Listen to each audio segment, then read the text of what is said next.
সামনেই আসছে 5 সেপ্টেম্বর, হ্যাঁ, শিক্ষক দিবস। আমাদের ছোটবেলাতেও ভেবে দেখুন, বা আপনারাও হয়তো জানবেন, আপনারাও এমন শিক্ষকই দেখেছেন যে তারা আমাদের ছোটবেলা থেকে বলতেন অন্যায়ের প্রতিবাদ করবে, কখনো অন্যায় সইবে না। তাদের কাছ থেকে আমাদের শেখা না, অন্যায় যে সহে আর অন্যায় যে করে তব ঘৃণা তারা যেন তৃণ সমদহে। কিন্তু এখন বোধহয় এই সমস্ত কথাগুলো বইয়ের পাতাতেই শুধু শোভা পায়। কিন্তু এই নেই রাজ্যতেই জানেন এখনো একাধ জনের শিরদাঁড়া হঠাৎ করে আমাদের চোখে পড়ে। তেমনই একজন টিচার, শান্তা দত্ত।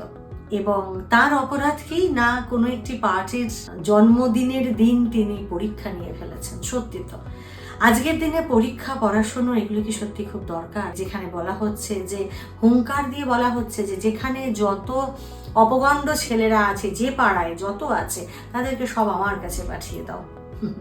আমার বড় ছাতা রয়েছে, তাদের আমি সেই ছাতার তলায় সব রঙে রঙিন করে দেবো, আমার নিজের রঙে রঙিন করে দেবো। এনিওয়ে, এই আলোচনা আমরা করবো না, কিন্তু শিক্ষক দিবসের প্রাক্কালে আমার এটা বারবার মনে পড়ছে, তবুও এখনো একাধজন এরকম শিক্ষক শিক্ষিকা রয়ে গেছেন।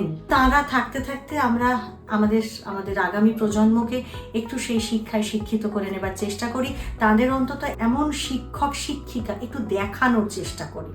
জানি না আগামী দিনে এমন শিক্ষক শিক্ষিকা আমাদের পরবর্তী প্রজন্ম আর দেখতে পাবেন কিনা। শিক্ষক দিবস উপলক্ষে আগেই জানাই, প্লিজ আপনার আমার বাড়ির ছোটদের আমরা যেন শুধুমাত্র শিক্ষক শিক্ষিকার সামনে একটি ফুল বা একটা কোনো গিফট নিয়ে হাজির না করি, তাদেরকে আদর্শ শিক্ষক বলতে কি বোঝায় সেটা যেন আমরা বুঝিয়ে দিতে পারি। চলুন দেখা যাক, শিক্ষকের হাতেই তো রয়েছে আমাদের ভবিষ্যতের ভিত। এমনই কোনো টিচারকে নিয়ে আমরা জানি সাহিত্যেও অনেক গল্প উপন্যাস লেখা হয়েছে। তেমনই একটা গল্প শুনতে ইচ্ছা করছে নাকি? তাহলে আমাদের লিখে জানান।